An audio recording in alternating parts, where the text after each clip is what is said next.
Xin kính chào toàn thể quý vị và các bạn. Thưa quý vị, rất vui khi được gặp lại quý vị và các bạn trong buổi tối ngày hôm nay trên kênh Chuyện Địch Soạn. Xin mời quý vị và các bạn đến với tác giả Cô Ba qua câu chuyện Trả Mạng Oan Hồn. Bây giờ xin được mời quý vị và các bạn đón nghe câu chuyện này qua phần diễn đọc của Địch Soạn.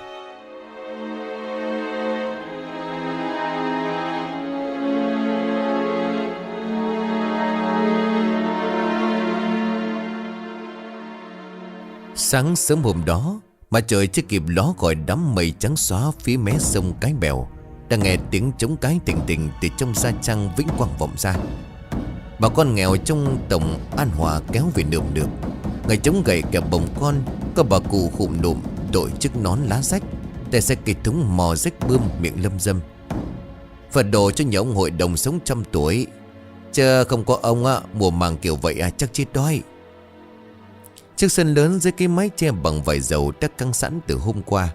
4 cái bàn dài đặt ngay hàng lối. Một bên để gạo trắng thơm phức, gạo nàng thơm chợ đào. Một bên để muối ngột cá khô và ít sấp bạc cắc. Trên chiếu có kê sổ bộ rõ ràng tên họ từng hộ nghèo ở trong vùng. Ông quản ngãi đầu đội khăn đóng, mình mặc áo the đen, đứng chính giữa, tay cầm ống vôi rồi miệng nói lớn: "Bà con nghe nha, ai có tên trong sổ thì cứ lên một lượt 3 người. Đưa thẻ che cho tôi coi, rồi qua nhận gạo, nhận muối. Không có chen lấn, không có cãi cự." Một người đàn ông hom hem chừng 60 tuổi, cầm lưng bước tới, tay run rẩy chìa ra một cái thẻ tre. Dạ thưa thầy quán, tôi là Trần Văn Lục ở xóm Bưng Sậy đó. Vợ chết, nhà có 3 đứa nhỏ. Ông quản liếc qua sổ bộ rồi gật đầu. Có tên. Có bên kia nhận 2 lon gạo, 1 chén muối, về bà con cá khô nha. Nhớ dặn tuổi nhỏ đó, đừng có ăn hột gạo sống. Dì Bảy Liễu vú nuôi của cô Tư Dung hôm nay cũng ra phụ phát trần, để thuần thoát múc gạo đổ vào thúng, miệng cười hiền. Nè, nhà có con nít thì dì cho thêm miếng muối hầm nha. Dặn bà nhớ nêm mặn mặn quá uống. Một bà cụ rụt rè tiến tới, nước mắt rưng rưng. Trời thương nhà ông hội đồng, chứ ruộng mùa này lúa còn chưa trổ đã ngã. 3 tháng nay ăn khoai chữ bữa. Một người khác liền nói chen: "Bà con mình nghèo thì nghèo, chứ không có dám quên cái ơn của ông hội đồng. Mấy năm trước phát triển này lại tiếp tục, cái nhà đó có đức lắm." Tiếng rì rào cảm ơn vang lên khắp sân. Bên hiên nhà lớn, ông hội đồng Quang ngồi trên bộ ván ngựa, mặc áo giày xanh râu đen điểm bạc, tay cầm tách trà, mắt nhìn ra đám đông khẽ gật đầu. Ở bên cạnh bà cả bấy giờ khẽ bảo: "Tôi kêu tụi nhỏ hầm nồi cháo lớn, chiều phát thêm cho mấy đứa nhỏ. Tội nghiệp, thế nó ôm bụng đói mà răng đưng chợ gạo, đau lòng lắm đấy ông à." Ông hội đồng bấy giờ liền gật gù: "Làm phước thì làm cho chót. Cái cơ ngơi này hưởng ơn trên nhiều đời, tới chừng nào mình còn sống thì phải săn sẻ." Trời đứng bóng, dòng người vẫn chưa dứt. Ở bên rìa sân, vài đứa nhỏ đen nhẹm ôm túi gạo, mặt mày sáng rỡ, miệng cười toe toét. "Má ơi, bữa nay có cơm trắng ăn rồi." Ông hội đồng Quang tên thật là ông Quang Văn Cẩn, là trụ cột của dòng họ Vĩnh Quang, một đại địa chủ có tiếng vang tận từ Long Xuyên về tới Sóc Trăng. Thuở trai trắng, ông nổi danh là người sắc sảo mưu lược, đánh đầu thắng đó trên thương trường lẫn quan trường. Ruộng đất của nhà ông trải dài từ dãy Cái Bèo cho đến mé sông Hậu. Ghe lúa của nhà Vĩnh Quang năm nào cũng là ghe đầu tiên đổ bến chợ Trà Ôn. Cái tên ông hội đồng Quang được dân gian nhắc đến với sự kính nể và e dè, là bởi vừa là ân nhân, vừa là người mà không ai dám phật lòng cả. Ông từng là chức sắc trong hội đồng hương chính là Tổng An Hòa, là người có chữ có quyền có thế. Quan phủ ông bang ông bá đều phải giữ lễ khi đến nhà. Câu nói một tiếng, cả vùng nín thở không hoa khi nhắc về ông. Tuy vậy, người đời cũng công nhận ông là người sống có tình có nghĩa, làm ăn sòng phẳng, không chèn ép dân nghèo, thậm chí còn nhiều lần phát trần, giúp kẻ khốn khó qua mùa lúa thất mùa. Thế nhưng giờ đây ông đã ngoài 70, tóc bạc gần hết, giọng nói không còn sang sảng như trước. Mấy buổi sáng ông chỉ ngồi trên ván ngựa, nhâm nhi tách trà sen do bà cả pha sẵn, ngó ra vườn cau mà thở dài. Thầy thuốc trong vùng nói ông bị xuôi khí, khí huyết hư tổn, bước đi đã phải chống gậy gỗ muôn khẩm ngà. Món quà năm xưa quan bố Tránh Biên Hòa đã gửi tặng. Dẫu là sức đã yếu, trí nhớ đôi lúc luẩn quẩn, nhưng mà uy của ông trong nhà vẫn là số một. Ai nấy đều giữ phép và không dám trái ý. Gia trang Vĩnh Quang, tức là nhà ông Hội Đồng Quang, nằm ở cuối dãy Cái Bèo thuộc tổng An Hòa, chợ Vàm Lớn, là một trong 3 đại điển trứ danh của miền Tây Nam Kỳ hồi đầu thế kỷ 20. Từ hồi còn thuộc địa, cái tên Vĩnh Quang đã là biểu tượng cho sự trù phú, quyền thế và nề nếp bề bậc nhất ở trong vùng. Người ta đồn rằng tổ tiên ông Hội Đồng Quang, cụ Nghè Bái, từng làm tham chi dưới triều Tự Đức, được vua ban sắc tứ, cho nên mới có cơ ngơi lừng lẫy tới đời này. Cổng chính đúc bằng xi măng đá ngọc, trụ cao quá đầu người, chạm nổi 4 chữ Vĩnh Quang Tự Đường bằng chữ nho thiếp vàng. Hai bên có lồng đèn bát tràng, mùa nào cũng thấy nến mới. Qua khỏi cổng là sân gạch tàu đỏ âu, trải dài gần 40 thước, tới thềm nhà chính. Hai hàng cau vua thẳng tắp giữa bóng mát, xen giữa bụi bông trang, bông giấy. Thỉnh thoảng có vài chậu mai chiếu thủy, được uốn dáng rồng phụng, trồng trong lu sành lái thiêu. Ngôi nhà lớn 3 gian 2 trái, cất theo kiểu nhà giường Huế. Toàn bộ cột kèo đều làm bằng gỗ căm xe và gỗ đỏ, chạm rồng chạm lân tinh xảo. Mái lợp ngói âm dương, đỉnh nóc có gắn cặp lưỡng long tranh châu, và nóc đắp nổi hoa văn tứ đinh. Sáng sớm tinh mơ, sương còn răng như là tơ bạc trên mấy bụi cỏ dại ngoài hàng rào. Bà Hồng, vợ cả của ông Hội Đồng Quang, đã thức dậy, gọi con hầu Tép chuẩn bị áo quần để ra chợ. Bữa nay rằm lớn, bà tính lên chùa Phổ Độ cúng kiến cầu an, cũng là dịp làm chút công quả đầu mùa Vu Lan. Bà Hồng khoác bộ áo bà ba the đen, ngoài trùng thêm cái áo dài tứ thân màu hổ phách, tay cầm giỏ lát, tóc búi cao gọn ghẽ, cài châm bạc. Dáng bà thanh nhã điềm đạm, tuy tuổi đã ngoài 60 nhưng da dẻ còn hồng hào, mắt nhìn xa có vẻ trầm tư. Vừa bước ra khỏi cổng lớn, bà đã quay sang dặn con Tép: "Mày nhớ nghe, lựa bông Huệ cho tao các loại bông mới nở còn thơm đó. Bông Vạn Thọ thì lựa chọn bông tròn bông lớn, đừng có lựa bông cụp coi kỳ lắm. Còn trái cây thì mua cho tao mới nhãn lồng, với vài trái mận An Phước trưng dĩa." Tép cô hầu gái mặt mày lanh lẹ, tóc tết hai bên, gật đầu lia lịa rồi đáp: "Dạ bẩm bà, con nhớ rồi. Con có để ý bà Năm bán bông ở đầu chợ có Huệ trắng với lại Huệ vàng tươi dữ lắm. Còn mận thì để con lựa rổ đẹp nhất. Bà có muốn con ghé mua thêm cặp bánh ít cúng Phật không?" Nhớ nghe, mua ít lá gai, mua cặp nhỏ nhỏ thôi. Còn nhang thì lấy loại lăng trầm thơm đó. Nhớ là chớ có lấy cái loại khét mùi, Phật không chịu nữa là người. Hai bà cháu vừa đi vừa chuyện trò, bước dọc con đường đất đỏ dẫn ra chợ. Mùi lúa phơi ở ngoài sân nhà dân thoang thoảng, có tiếng gà gáy cuối xóm vọng lại. Tép nhỏ giọng hỏi: "Bà, bữa nay ông lớn có theo bà đi chùa không hả?" "Ông bây giờ đi đứng khó rồi. Đêm hôm cứ chần chọc, có khi là còn gọi tên mấy người đã mất. Tao hỏi ông ấy nói mơ, nhưng mà tao biết là ông ấy nhớ chuyện xưa, như chuyện cũ." Tép im lặng một chút rồi nó lý nhí: "Ông lớn xưa giờ thương dân thương đất, chùa nào trong tổng ông cũng cúng góp. Nay Phật thấy tấm lòng chắc phù hộ cho ông tai qua nạn khỏi. Tao cũng chỉ mong ông ấy khỏe lại chút, ngồi dậy được, ăn được miếng cơm miếng cháo cho vui cửa vui nhà. Chờ cái gia trang này từ lúc ông ấy ngã bệnh, tự nhiên tao thấy lạnh lẽo sao đó con à." Sau đến chợ, bà con thấy bà Hồng đều xuống lại chào hỏi lễ phép: "Bà lớn đi chùa sớm chứ he? Bữa nay lựa bông gì đâu bà? Còn mới hái nhãn lồng vườn đó, bà coi thử nghe." Bà Hồng mỉm cười giọng dịu dàng: Lựa cho tao mới nhãn đẹp nhất nghe. Trái nào mà héo tao giày nghe. Trưng lên bàn Phật phải sạch đẹp." Tép lẹ tay chọn bông mua trái cây, còn bà Hồng đứng bên nhìn người qua lại, mắt đống đượm chút gì đó lo âu như là tiếc nhớ. Dạo này bà cúng Phật. Bà Hồng tránh thất của ông Hội Đồng Quang là người đàn bà nền nếp hiền lành, biết trước biết sau, lại giỏi nữ công gia chánh có tiếng trong vùng. Gốc gác của bà ở tận miền Cần Đước, là con gái của một thầy giáo làng, và nhỏ đã được dạy chữ nho, học thêu thùa may vá, lại sớm bộc lộ cái tài thiên phú ca cải lương. Người trong vùng vẫn còn nhớ như in cái đêm hát đỉnh năm ấy. Bà mới độ 16-17, đứng trên sân khấu hát Nam Thịnh, mặc áo bà ba trắng, cổ quấn khăn rằn, ca bài vọng cổ Tô Ánh Nguyệt, mà cả đình lặng thinh. Chỉ có tiếng gió lùa qua dặng châm bầu sau lưng đình làng. Giọng ca của bà trong veo luyến láy mượt như tơ, xuống hò ngọt đến độ người khó tánh nhất cũng phải gật gù.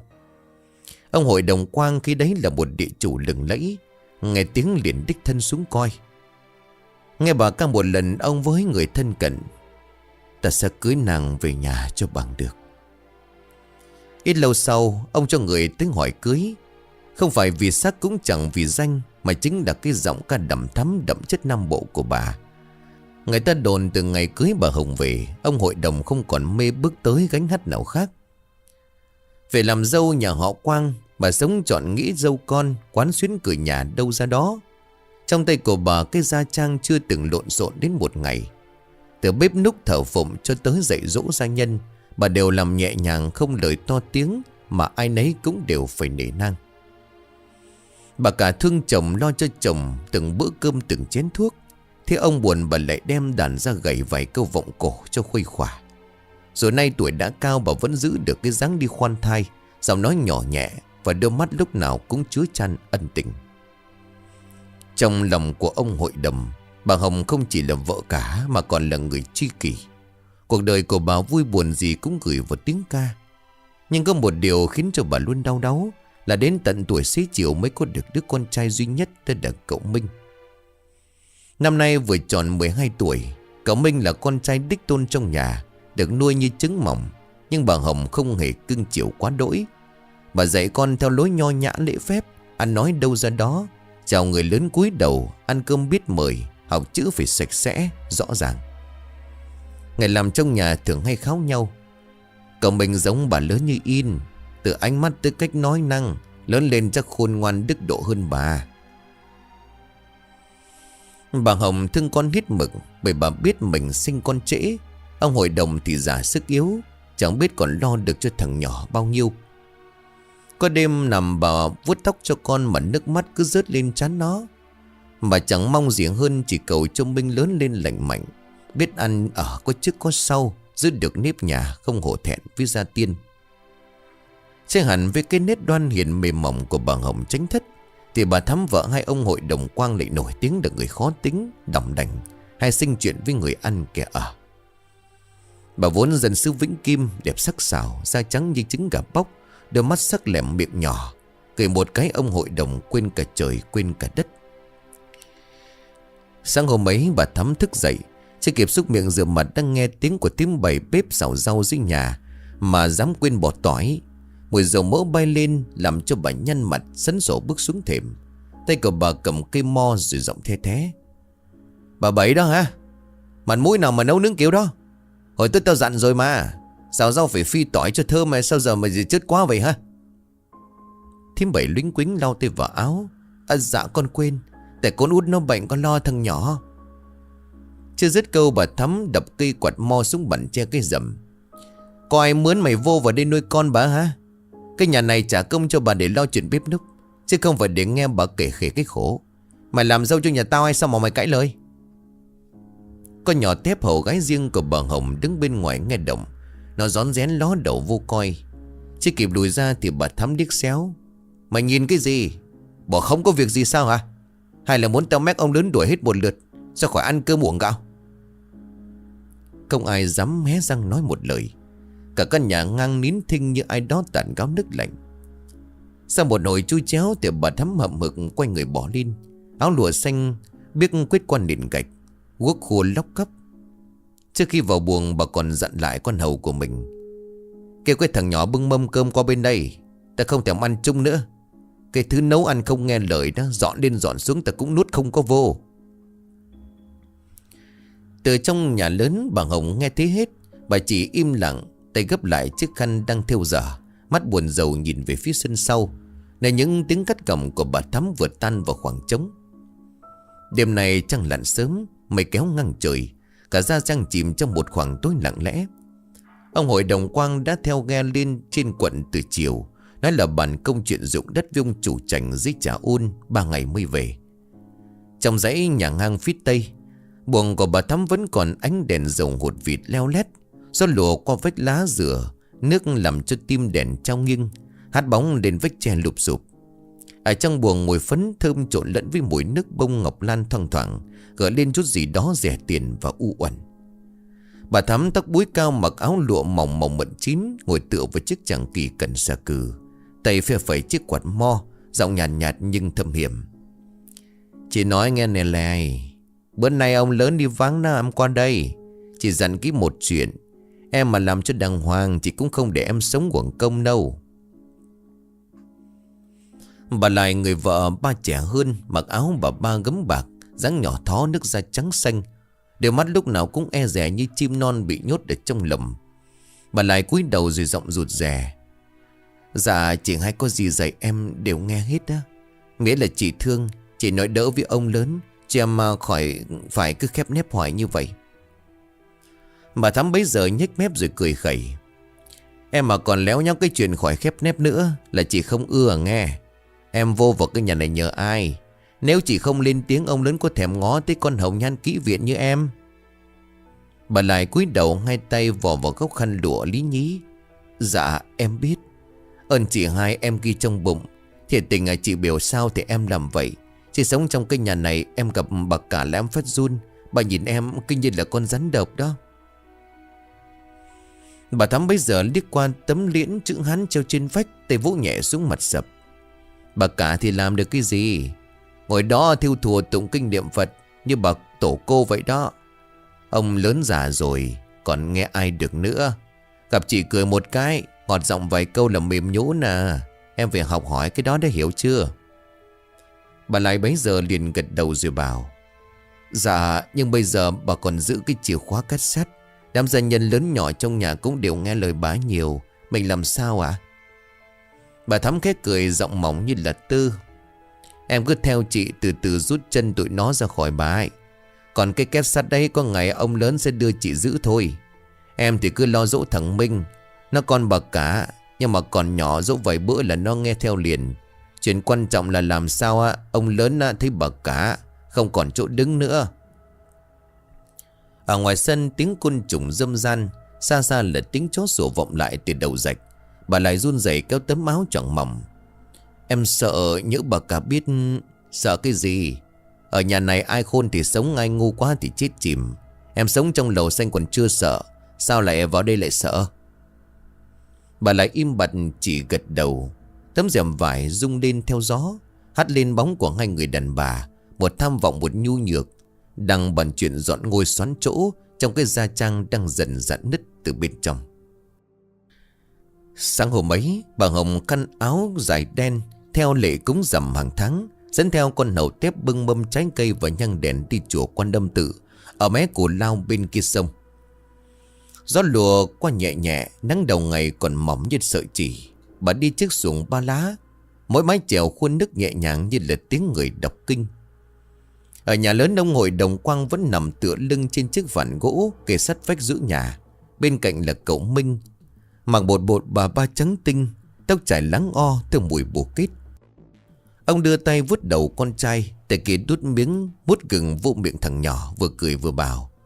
Minh, hôm qua học tới đâu rồi? Chứ Nhân nhớ viết sao không? Cậu Minh bấy giờ tươi rói, giọng lanh lảnh. Dạ chứ Nhân là người, phải viết đứng đắn cho giống ông nội hồi xưa dặn. Ông Quang cười lớn rồi gật gù. Giỏi. Sau này lớn lên mình phải giống ông nội, giữ lấy đất này để có để lọt vô tay ai. Ở phía sau cánh cửa gỗ muôn khép hở, bà Thắm đứng nép sát bên, nghe rõ từng câu từng chữ. Áo gấm màu thiên thanh ôm sát người, mái tóc vấn tròn kẹp bằng dây châm bạc, nhưng môi của bà mím lại, mắt tối sầm. Cây quạt giấy trong tay run rẩy, nét mặt xa sầm như vừa cắn trúng trái khổ qua. Bà quay bước sầm sầm về buồng đóng cửa đánh rầm, làm cái lu hướng nước ngoài bên hè cũng sẽ rung lên. Về buồng, bà Thắm ném mạnh cây quạt lên mặt sập, ngồi phịch xuống, rót vội chung trà bốc khói nghi ngút từ bình trà từ xa đặt ở khay gỗ chắc. Tay bấy giờ run rẩy, thế nhưng ánh mắt đầy toan tính. Bà tự lẩm bẩm một mình. Cưng nó như cưng vàng rồi sao à? Có ngày vàng thành cục máu cho coi. Còn đó là con bà Hồng chứ phải con mình đâu. Còn bà ấy thì cứ nghênh ngang, cái gì trong nhà này cũng tới tay bà hết. Cái ghế lớn đó mình mà không lật được thì còn mặt mũi nào mà nhìn người ta. Bà đứng dậy bước tới trước bàn trang điểm, nhìn thẳng vào gương lồi khung gỗ muôn cần xà cừ. Trong gương là khuôn mặt của một người đàn bà đẹp, nhưng ánh mắt sắc như là dao mỏng. Bà nhếch mép cười lạnh, lấy ngón tay chỉ thẳng vô mặt của mình trong gương. Phải giật cho bằng được vị trí đó. Mà muốn làm vậy thì phải làm cho bà cả sụp đổ. Mà cái móc nối duy nhất chính là thằng Minh. Ngoài sân tiếng gió lùa qua hàng cau, tiếng gáy của con gà trống giật lên một màu lạnh giá. Ở trong buồng bà Thắm vẫn ngồi bất động, tay xoa lên bụng như vuốt một âm mưu đang dần hình thành. Bà bấy giờ liền khẽ gọi: Lại, em vô đây chị biểu. Bà lại lom khom bước vào trong buồng của bà Thắm, đôi guốc mộc va nhẹ vào nền gạch tàu phát ra tiếng lốc cốc khẽ khàng. Cửa khép lại, bà đã cúi đầu giọng lý nhí: Dạ chị Hai kêu em. Bà Thắm không ngó lên, tay vẫn rót thêm chén trà. Khói bay mỏng như là tơ trời đầu đông. Một lúc sau bà chậm rãi nói: Em quay ông lớn ngày càng lụm cụm, mà lúc nào cũng ôm khư khư cái thằng nhỏ. Nào mà lớn lên rồi bà chuyển hết của ná cho nó, thì tụi mình chỉ có người rơm người khói thôi, có phải không? Bà lại nghe thích như vậy thì liếc mắt nhìn quanh như sợ có người rình, rồi nhích sát lại giọng thấp hơn: Dạ em biết, nhưng mà chị Hai à, thằng nhỏ nó hiền, nó không có tội tình gì cả. Bà Thắm đặt mạnh chén trà xuống mặt sập, nước sóng sánh tràn ra vết chạm mình rồng nổi. Hiện nay giữ đâu có can chi, nó là cốt nhục của bà cả. Nó sống thì bà còn chỗ đứng. Chỉ nói em nghe phải giật cho đứt cái gốc, chứ đừng có mà đứng đó mà thương hại. Bà lại im tin thít, bàn tay của bà gò vào góc áo, mắt nhìn chén trà mà như nhìn vào khoảng trống. Một lúc bà rụt rè rồi hỏi: Chị Hai, chị tính sao? Bà Thắm mím môi rồi ghé sát lại tai của lại thì thào: Cái đám chè xôi cúng ông bà chiều mai là bà cả dặn con Tép làm, có phải không? Dạ vâng ạ, đúng rồi. Vậy thì chị biểu này, tối nay em lén qua nhà bếp, thay dùng chị gói đường thẻ trong cái hộp gỗ. Bằng gói đường chị để riêng trong hộp tủ buồng chị để sẵn trong túi vải đỏ đó. Em chỉ việc thế là xong. Cái đó có độc hả? Em sợ gì? Có chút độc rắn khô trộn với thuốc phiện. Nó ăn vào thì nó nóng bụng sốt tầm hầm, chết như là bệnh thường ai nghi. Có nghi thì cũng đổ cho cái bếp hầm không có sạch rồi nhặng thôi. Bà lại nuốt nước bọt cái ửng, sắc mặt tái nhợt. Dạ em hiểu, miễn chị đừng bỏ rơi em. Bà Thắm vươn tay nắm nhẹ vào tay của bà lại. Chị hứa mà, chuyện này xong là em con người có công lớn nhất. Ông lớn nghe hết lời, chị sẽ xin ông cho em giữ sổ sách những cái tiệm gạo lớn nhà mình, khỏi phải đếm những chén cơm mỗi ngày nữa, có được chưa? Bà lại cúi đầu không nói. Bên ngoài cửa sổ gió bấc nhẹ lùa qua hàng cau, vài chiếc lá khô rớt xuống mái lá kêu sột soạt. Ở trong buồng, hai người đàn bà ngồi sát bên nhau, bóng đèn dầu hắt lên vách tre những hình thù méo mó, báo hiệu một tai họa đang rình rập phía sau về yên bình giả tạo của gia trang này. Đêm xuống, trăng lưỡi liềm mỏng dính treo lửng lơ giữa trời, ánh sáng yếu ớt tràn qua kẽ lá trước sân nhà dưới. Trong bếp nhỏ ở phía sau dãy bếp, bà lại ngồi thu mình trên chiếc giường tre ọp ẹp. Trước mặt là túi vải đỏ, bên trong đựng một gói bột đường thẻ đã bị bà Thắm cháo bằng một thứ mùi ngai ngái. Hỗn hợp bà Hai đưa riêng rồi dặn kỹ: Chỉ cần thay vô hũ đường trong bếp chính, con Tép không ở đó giờ này đâu, nó ngủ ở trong kho rồi. Lòng của bà lại thấp thỏm như là có kín bọ ở dưới da, nhưng ánh mắt lại ánh lên một chút dáng liều. Cái viễn cảnh được bà Hai thưởng thức cho chức giữ kho gạo, khỏi phải sáng chiều bưng thúng đếm từng lon gạo từng nắm muối, khiến cho bà dáng gồng can lên để làm liều. Khoảng canh hai, cả gia trang chìm trong yên tĩnh, chỉ còn tiếng ếch nhái kêu ngoài mương và tiếng gió quét nhẹ nhẹ qua hàng dừa sau vườn. Bà lại quấn chiếc khăn rằn lên đầu, mặc áo bà ba đen, xách nhẹ cây đèn măng sông thắp lửa, rón rén đi ra cửa sau. Tới nhà bếp, bà đứng nấp bên vách hồi lâu, nhìn quanh quất không thấy bóng ai. Ánh đèn lù lù từ bếp nhỏ hắt ra vừa đủ soi tới một chiếc hộp tủ gỗ. Bà mở nhẹ cánh cửa tủ, rút ra hũ đựng thẻ, tay run rẩy lấy túi đỏ, đổ nhanh bột lạ vào thay. Lúc bà vừa cài nắp lại thì một tiếng rất nhỏ vang lên ở đằng sau lưng. Ai đó? Bà lại giật thót quay lại. Từ sau cánh cửa gỗ, một cái bóng nhỏ thó nhỏ đầu ra. Chính là con Tép, đứa hầu thân cận của bà cả. Con nhỏ mặc áo nâu bạc, bóc tóc bím, mắt mở to, tay ôm cái rổ đựng mấy củ hành. Bà làm gì ở đây? Sao bà thay hũ đường? Bà lại chết đứng mặt tái như tàu lá. Bà đứng đực ra đó giây lát rồi chụp tay của con Tép. Mày đừng nói cho anh nghe nha Tép. Bà lỡ tay bà tính làm chè. Mà lấy lộn đừng mép bà lớn. Con Tép giật tay mắt sáng quắc. Bà đừng hòng, đừng có gạt con. Nó dứt lời thì nó quay lưng chạy thục mạng về hướng của nhà trên. Bà lại muốn đuổi theo nhưng mà chân run đầm cập, đành vịn tường ngồi phịch xuống. Ngọn đèn măng sông nghiêng lệch, ánh sáng rọi lên mặt của bà. Cái bóng lung rung như là tàu lá bị gió tạt. Mồ hôi đổ ướt trán. Tay của bà vẫn còn dính chút bột trắng bám theo mùi ngai ngái. Bà biết một khi con Tép báo lại với bà Hồng thì cái địa vị mỏng như tờ giấy của bà sẽ tiêu tan. Trong gian nhà trên, cây đèn dầu treo giữ kèo đang hạ tim. Ánh sáng vàng vọt soi bóng bà Hồng lặng lẽ bên bàn thờ tổ tiên. Trên bàn là mâm hoa quả vừa mới soạn xong. Hương trầm đang cháy nghỉ ngút. Mùi thơm quyện lấy không gian tĩnh mịch. Cậu mình thì đang ngủ khi ở trên chiếc phản bên nông đắp chiếc mền mỏng. Đang thắp thêm cây nhang thì bỗng chân tay chạy rầm rập vang lên ngoài hiên. Rồi con Tép sộc vào mặt mày tái mét, tóc tai rối bù, tay quần cầm theo cái rổ hành. Bà lớn ơi, chết rồi bà ơi. Cái gì đó Tép, mày làm cái gì như mà cháy nhà thế? Bà thấy hũ đường trong bếp. Còn thấy tận mắt mà cái bột bà đổ vào nó không phải là đường. Nó tanh tanh trắng bệch như thuốc. Bà Hồng cựng người nén lại một lúc rồi bước lại chậm rãi. Mày nói tao nghe, thay đường là lúc nào? Dạ, con đang gom hành củ ngoài kho. Tính đám bếp thì bà lén vào, lén lút thay hũ đường đó. Còn đem theo cái túi vải đó. Mày có chắc không? Con thề. Con nói dóc, ông bà tổ tiên đánh con liền. Bà Hồng ngó ra ngoài sân nơi trăng đang lên khỏi ngọn dừa. Gió đêm rợn rợn quét qua mấy hàng cau bên mộ tổ. Bà cắn môi giọng trầm xuống. Còn thằng Minh. Dạ con cản kịp. Bà chưa kịp đem trà lên. Tốt rồi. Ta biết ngay mà. Cái mầm độc trong nhà này. Bà ngồi xuống lặng lẽ lau tay vào tà áo. Ánh mắt chợt lạnh hẳn, không còn vẻ nhu hòa thường ngày. Giọng của bà trầm mà sắc. Tép à, mày thắp thêm cây đèn dầu có mấy đứa hầu lại. Ta cần cho gọi hết bà hai bà ba tụ họp ở nhà trên. Tối nay tao phải hỏi cho ra trắng đen. Còn tao suýt chết ta không thể để yên được. Con Tép gật đầu vội chạy đi. Còn bà Hồng ngồi im lặng, tay siết chặt chuỗi chẳng hạn. Ánh đèn hắt xuống khuôn mặt của bà, một nửa sáng, một nửa chìm trong bóng tối. Trăng thường tuần lên khỏi hàng tre, ánh bằng soi rọi qua mái ngói rêu phong phủ đầy trên nền nhà. Chiếc đèn măng sông giữa kèo khêu sáng khẽ khàng, ánh sáng chập chờn xoay bóng người trên vách gỗ. Bà Cả Hồng tóc búi gọn, mặc áo bà ba lụa đen, ngồi nghiêm trang bên chiếc sập ngụ chân rộng, hai tay đặt lên nhau. Chiếc chàng hạt bồ đề vẫn còn đang lần chậm chậm. Bên dưới bà Hai Thắm, áo thè tóc búi cao, cài cây châm bạc đuôi én. Bà ba lại khoanh tay đứng cúi mặt. Bên mé cửa con Tép rón rén. Giọng của bà Cả bấy giờ trầm mà chắc. Nay ông nhà đi Sóc Trăng công chuyện nội bộ trong nhà để tôi đứng ra giải quyết.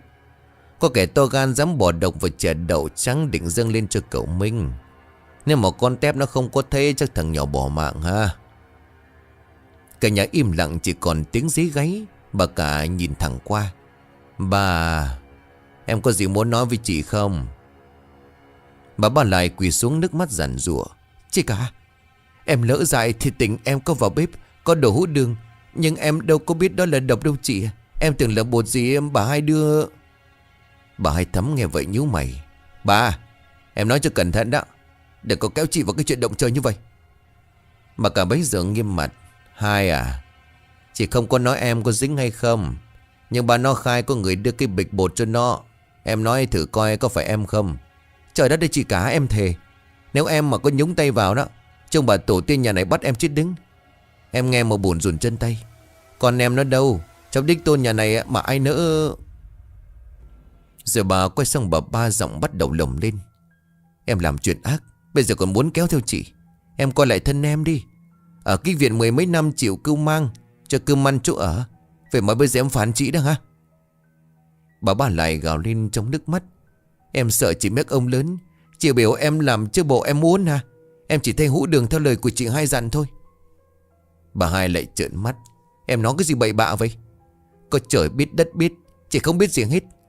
Chị lo xếp khăn cho ông lớn đi công chuyện suốt buổi, nào có rảnh rỗi vào bếp. Mà không lẽ Em ba thêm mặt chị hiền hiền rồi đổ thừa cho dễ được hả? Bà cả bấy giờ đưa tay lên ra hiệu. Thôi, nói tới nói lui lời em nói có người nghe, có người cãi. Mà chị nói cho rõ, cái chuyện này không nhỏ. Rồi là ai xúi giục em đích thân đổ thuốc vào chè thì cũng đã là tội lớn. Rồi bà quay sang con Tép. Mày thấy gì kể lại rõ ràng. Con Tép bây giờ lý nhí. Dạ bà, tức là bà bưng hũ đường cũ đổ ra rồi lấy cái hũ khác vào. Con còn thấy cái túi vải màu đỏ nữa. Con đứng sau sát vách con thấy hết. Mà con nghe bà nói, bà hay biểu, con nhớ rõ mà. Bà hai bấy giờ cười mỉa. Con hầu con nạ, lời nó có đáng tin không? Nghe nó ai suy suy bậy. Còn em ba, chỉ coi bộ cũng chối không có khéo nữa rồi. Bà cả gật gù, ánh mắt trầm xuống, tay siết chặt chuỗi hạt mạnh hơn. Tuần này chị không xử được. Để ông lớn về chị sẽ thưa lại hết. Ai thật ai giả ông nhìn một cái là biết liền. Còn giờ ba, em tạm thời xuống nhà lá sau vườn, cắm bên mảng nhà trên chờ xử lý. Chị không muốn xảy ra cái chuyện thứ hai. Tiếng chẳng hạt trong tay của bà cả Hồng chợt ngừng lại. Chỉ còn đánh đèn măng sông trao nghiêng xoay gương mặt của bà nghiêm nghị. Ánh mắt như là thấu ruột gan của người đối diện. Bà đưa mắt nhìn ra cửa rồi gọi lớn. Thằng Lý đâu? Từ sau nhà gia đình Lý, người cao lớn da sạm nắng rảo bước tới. Tay còn cầm cái đèn dầu lồng kiếng. Dạ con có mặt thưa bà. Bà cả nói dứt khoát. Mày dắt bà ba xuống nhà kho, khóa cửa lại, cấm ai được bén mảng để ông lớn về xử. Bà ba lại nghe tới đó thì quỳ xuống dưới nền gạch tàu, hai tay níu chặt ống quần của bà cả, gào lên nức nở. Chị cả, em lại chị em thiệt dại dột. Em không biết đó là độc. Em nghe lời của người ta chứ đâu có ý hại thằng nhỏ. Chị tha cho em, đừng nhốt em. Bà cả Hồng bấy giờ vẫn giữ sắc mặt lạnh tanh. Bà ta đẩy tay bà ba ra. Em sai tới vậy còn muốn chị bỏ qua. Nhà này không thể dung thứ cho kẻ ác tâm. Chỉ để em lại rồi ngày mai em lại giở trò khác thì sao? Để ông lớn về ông hỏi tới, chỉ còn mặt mũi nào mà nói hả em? Bà níu lấy chân của gia đình Lý khóc tới nghẹn giọng. Em không muốn vào đó đâu. Em xin chị thiệt tình mà em bị ép. Gia đình Lý nắm tay của bà ba rồi giọng khẽ. Thưa bà ba, bà theo con, đừng để bà lớn phải la hét nữa. Bà Hai Thắm lúc bấy giờ đứng nép bột bên chiếc tủ chè, tay vuốt về chiếc khăn tay thêu chỉ đỏ trong lòng bàn tay, mà tỏ vẻ điềm tĩnh, nhưng trong lòng thì dối như là tơ vò. Lòng của bà rít lên từng tiếng. Cái con ba ngu thiệt, đã biểu làm cho Kín nay dè bắt tại trận. Giờ nó khai nữa là tiêu. Trời đất ơi, tiêu thiệt đó nghe. Bề ngoài bà Hai vẫn còn điềm đạm nói vọng ra. Chị cả, hay là thôi nhốt cũng được, nhưng mà cũng cho người mang chân mền. Đừng có để em nó nhiễm lạnh. Dù gì nó cũng là em ở trong nhà. Tội thì để ông lớn xử, mình khoan tay chứ. Bà cả Hồng bấy giờ liếc qua. Em hay thương người thì tốt, nhưng mà chị hỏi em, nếu hôm nay thằng Minh ăn hết chén chè đó nằm bất tỉnh, em có còn dịu giọng vậy không? Bà Hai cười méo xẹo. Dạ em cũng quý thằng nhỏ lắm chứ chị. Em nào muốn chuyện xấu xảy ra. Bà cả không nói gì thêm, chỉ đưa tay ra hiệu. Thằng Lý khác gật đầu dìu bà ba đang thút thít đứng dậy, ra theo lối Hồng đi ra sau nhà. Qua khỏi vườn cau và cây vú sữa, tới căn nhà kho nằm sát bên bờ ao đầy rong rêu. Ánh đèn lồng chập chờn theo bước chân họ xa dần. Chỉ còn tiếng chó sủa vang vẳng lại phía sau vườn, như báo hiệu một đêm dài sắp đến trong sự bất an. Trong nhà bà Hai Thắm vẫn đứng nghiêm, nhưng lòng như lửa đốt. Bà lén đưa tay lau mồ hôi trên trán, mắt liếc vội quanh gian nhà, rồi cúi đầu thấp hơn giả bộ xúc động.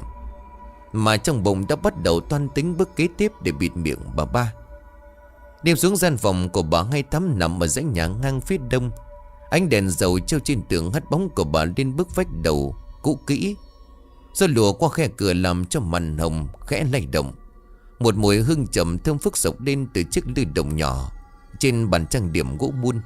Bên cạnh là hộp son phấn sứ thanh hoa đậy kín nắp.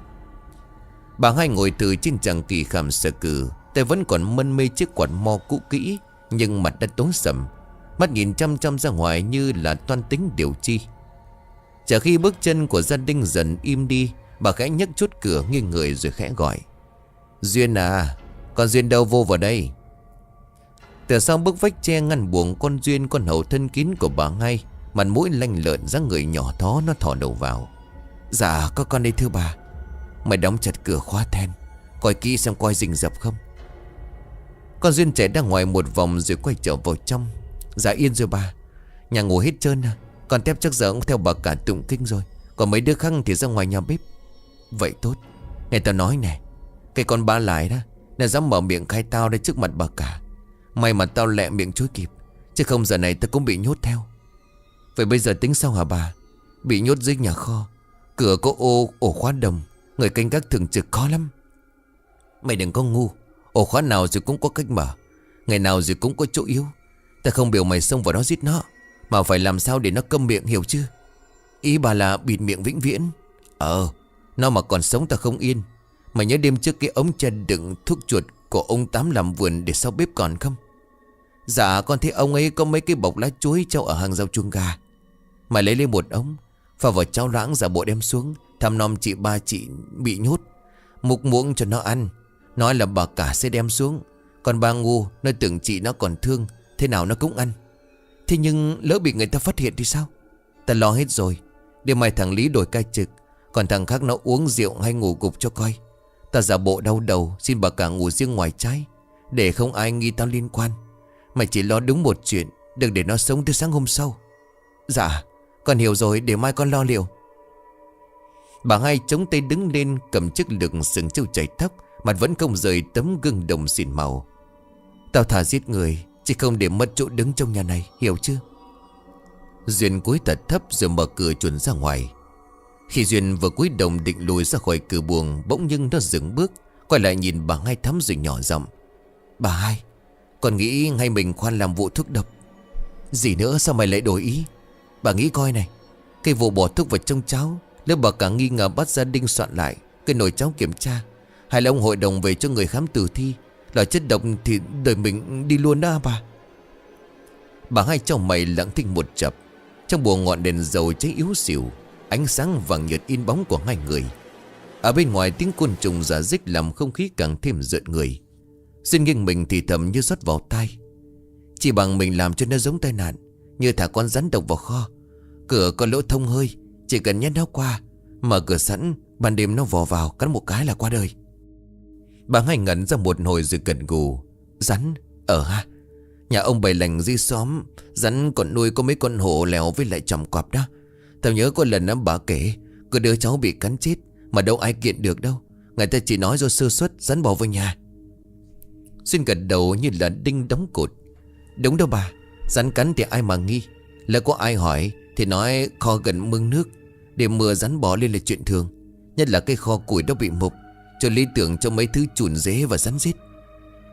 Bà hai đứng dậy, tay cầm quạt mo, vỗ nhẹ lên lòng bàn tay, ánh mắt tóe lên một tia hiểm độc. Mày lo vụ đó cho tao. Ngày mai ra chợ ngoài mé cầu rạch dứa đó, gặp thằng Cường con ông Bảy, nói là cần con rắn nuôi làm buồng ải. Trả nó 1 đồng nó sẽ đưa. Nhớ biểu nó để trong cái giỏ có khóa nắp. Dạ bà cứ để con lo. Rắn vào tay con á là khỏi ai moi ra được sự thật đó. Bà hai nhếch môi cười. Tốt, nhớ phải về trước khi ông lớn về đó nghe chưa? Dạ con hiểu rồi. Ngoài trời tiếng ếch nhái dưới mương bỗng rộ lên, như là báo trước một đêm dài u tối. Trời sập tối, con trăng mờ khuất sau đám mây đen lững thững, chỉ còn vài ánh sáng yếu ớt chiếu xuống hàng cau, nghiêng bóng dài trên sân gạch tàu. Sau hè chỗ đun nước trắng men rêu xanh, còn Duyên lòm khòm ngồi xổm tại vì một điếu thuốc dê mà rao rắc nhìn chung quanh. Thằng giàu vừa xách thùng nước từ giếng lên, chưa kịp đổ vào lu sành thì đã bị Duyên ngắt lại. Ê dậu bỏ đó, qua đây tao nói cái này. Gì nữa đây Duyên? Mày tất nhang hồi chiều bây giờ kêu ý ơi, cái gì cũng tới tay tao. Duyên kéo nó ra góc bếp, cho có mấy cái rổ giá úp trên sập tre. Mày bớt than đi, tay cô mày có chuyện lớn đó. Làm xong vụ này, tao biểu bà hai thương mày 1 đồng trắng, mày muốn không? Đồng bạc hả? Được, nhưng chuyện gì? Tao muốn mày đi bắt cho tao một con rắn độc, càng giữ càng tốt. Hổ heo cặp nông gì càng ngon. Bà sống bỏ vào bao bố, đem về cho tao trong đêm nay, hiểu không? Cái gì? Mày chơi điên hả Duyên? Đêm hôm mày kêu tao đi bắt rắn, bộ tao mằng chó sao hả? Duyên tặc lưỡi khẽ quát. Nói nhỏ thôi cha nội, mày quên mày đang ăn cơm nhà ai hả? Bà hai biểu chứ đâu phải tao. Tao chỉ truyền lời thôi. Mày làm không xong á, tao không cản nổi bà hai đâu. Nhưng mà bắt rắn chết người đó, Bà hai tính làm gì? Tao biểu mày đi bắt rắn, mày chớ hỏi chuyện lớn. Mày quên ai là chủ ai là tớ hả? Lão bắt đem về rồi muốn sống yên trong cái nhà này. Câm miệng lại. Dạo cuối mặt đã hòn cạnh vỡ dưới chân rồi lầu bầu. Biết vậy hồi xưa tao đi theo ghe chở củi cho coi. Ở đây cực mà toàn làm mấy cái chuyện độc ác à. Rồi lấy từ trong áo ra một cây bầu bố dúi vào tay của nó. Đây, bao tao chuẩn bị sẵn rồi. Cây chọc rắn á, tao để bên hông trái bếp. Mày biết bụi dứa sau cái mé rạch ông cò không? Nhiều lắm đó. Mày chịu khó đi. Bắt được con nào độc thì đem về. Xong rồi tao lo phần còn lại. Biết rồi. Mày nhớ giữ lời đó. Cho tao đủ bạc. Duyên trừng mắt. Mày mà hở một tiếng á, tao không kêu bà hai giết, mà rắn nó cắn mày chết sinh ngoài rạch đó. Biết không? Dạo bấy giờ lầm bầm chửi thêm một câu, xách bao bố với cây gậy, lầm lối bước ra cửa sau. Ánh trăng soi lấp lánh cái bóng liêu nghiêu của nó. Còn Duyên đứng lại chắp tay sau lưng, miệng nhếch lên một nụ cười lạnh. Dạo thở hồn hển vác theo cái bài bố việc muộn kỹ. Bên trong lục cục động đậy, tiếng rắn khè khè nổi ra gà. Trên của nó lấm bùn, áo bà ba nâu sậm ướt sũng nước. Mặt mũi của nó tèm lem đất cát. Vừa về mé sau bếp nó đã thấy con Duyên đứng nép trong một cây cột. Giờ đặt bao bố xuống cái bệ gạch bên lu nước. Duyên xốc mép lên để coi. Con rắn đen sọc trắng to bằng cườm tay đàn ông, uốn mình dãy rụa, lấy đỏ phun phè phè. Dạo nốt nước bọt rồi bảo: Vậy giờ sao, thả liền ha? Duyên gật đầu chỉ vào nhà kho, nơi chỗ cửa tạp đã mối mọt. Mày lại chỗ cửa kho gài lòng miệng bao nha. Mở khe một chút, chĩa đầu bô vào, rồi tụt lẹ để nó tự bỏ vào trong. Nhớ không có được làm động đó. Bà ba nghe tiếng là hỏng hết đó. Dầu run rẩy xách bao lén lút lần tới sau kho. Duyên đi theo cầm đèn thấp sát đất. Gió lùa qua lầm lửa đèn chập chờn, ánh sáng lắc lư đổ bóng của hai đứa dài ngoằng trên vạch cách. Cửa kho đóng thèn gỗ bên ngoài, ổ khóa sắt tay dì xét. Dạo quỳ xuống kê bao đầu vào khe cửa mục, rồi dùng một khúc cây nhỏ cậy nhẹ một bên miệng bao. Vài giây sau, một đoàn mình rắn bò ra uốn éo và tìm lối thoát. Duyên nín thở, còn Dậu thì đổ mồ hôi. Con rắn trườn qua khe cửa như là làn nước trôi toàn vào trong. Bên trong kho tới om như hũ nút, chỉ nghe tiếng sột soạt giữa mục, tiếng rắn bò lạo xạo trong im lặng cây người. Dậu rút lui lẹ, ôm cây bầu rỗng chạy lui về chỗ lu nước, miệng lẩm bẩm: Xong rồi. Duyên đặt đèn xuống gạt mồ hôi chín chán rồi bảo: Giờ mày cầm bao đi rửa sạch, rồi giấu dưới gầm trái bếp như không có gì xảy ra. Ta vào trong buồng coi như vừa đi đổ bô. Dậu gật đầu thở dài. Duyên xì một tiếng: Im cái miệng lại. Mày muốn sống thì phải biết câm. Tao về buồng bà hai, mày lo phần mày. Đêm nay ai về chỗ nấy, không nhìn mặt, không nói chuyện, không nhớ gì, hiểu chứ? Dậu khẽ một tiếng rồi lùi ra giếng rửa bao. Đêm nay trời oi bức khắc thường. Tiếng dế kêu ở dưới bờ ao, tiếng ánh ngưng từ sau ruộng vọng lên từng chập. Trăng đã lên cao soi nghiêng qua tán cây mận, vằng vặc nhưng mà không làm sáng nổi mảnh sân gạch phủ rêu đen lồm ngồm như là gia cấp. Ở trong nhà đèn dầu đã tắt từ canh hai, mọi người chìm vào trong giấc ngủ. Cả dãy bếp chuồng gà buồng trong buồng ngoài đều lặng thinh như tờ. Chỉ có tiếng quạt mò lật vật, tiếng mùng chạm nhau khe khẽ và tiếng ngáy thưa thớt từ gian buồng gia nhân. Ở tận góc vườn nơi nhà kho lợp lá nước rửa, vài gỗ tập mối ăn sám ngoét, đột ngột vang lên một tiếng là thất thanh: Cứu, rắn! Tiếng là nghẹn lại trong ngổ, đứt quãng như là bị bóp hỏng, rồi một tiếng rền dữ dội. Nhưng rồi sau đó tất cả im bặt như chưa từng có chuyện gì xảy ra. Không gian trở về cái yên lặng chết người. Trong nhà lớn, con Tép chậm mình tỉnh giấc, khẽ nhíu mày nhưng rồi cũng cuộn trong bụng ngủ tiếp. Tưởng là chuột cắn gỗ hay là bà ba nổi cơn khóc đêm. Không ai trong nhà động đậy, không một ngọn đèn được thắp sáng. Gà vừa gáy 3 tiếng mà trời còn trốn sau lùm tre. Sừng đậm trên mấy ngọn cỏ gà ngoài sân.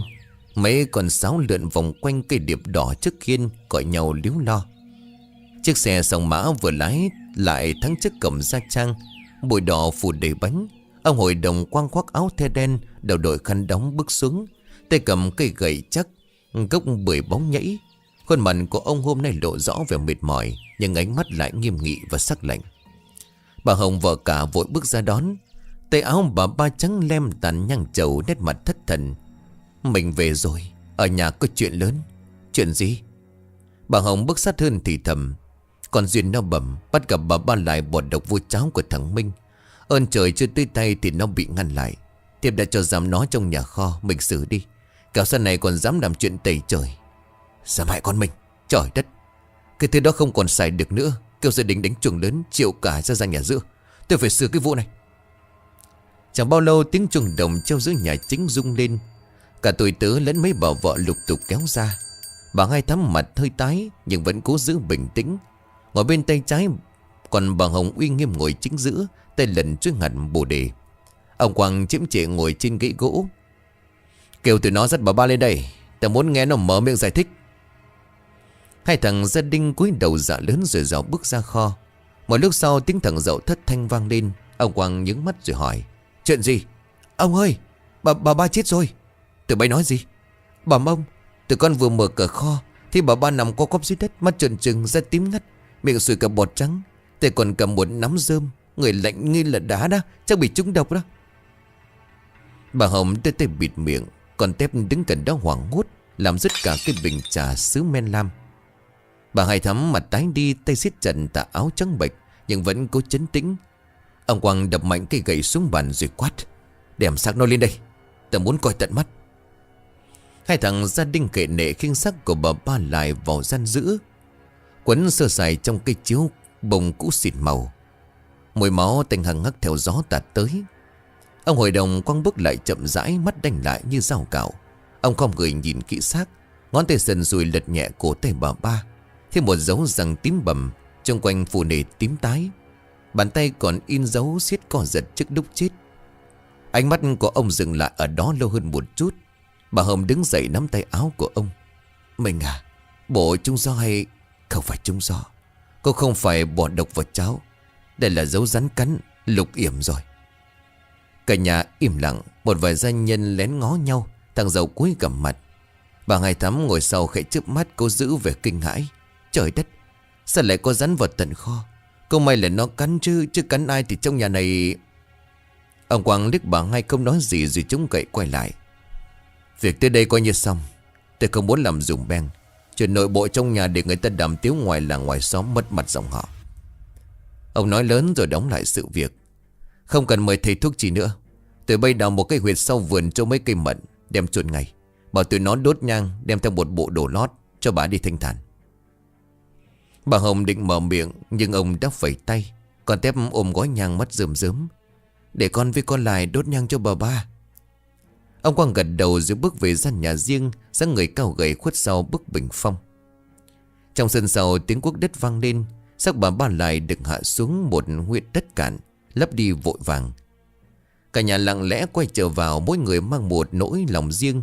Có người nhẹ nhõm, có kẻ ngỡ ngỡ, có đứa rợn tóc gáy.